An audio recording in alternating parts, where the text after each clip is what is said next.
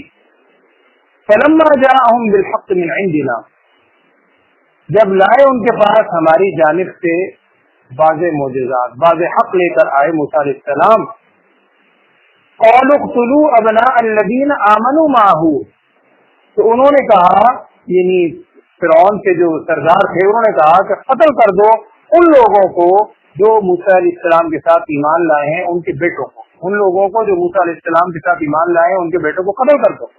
واستحیوا نساءهم، اور ان کی عورتوں کو زندہ رکھو۔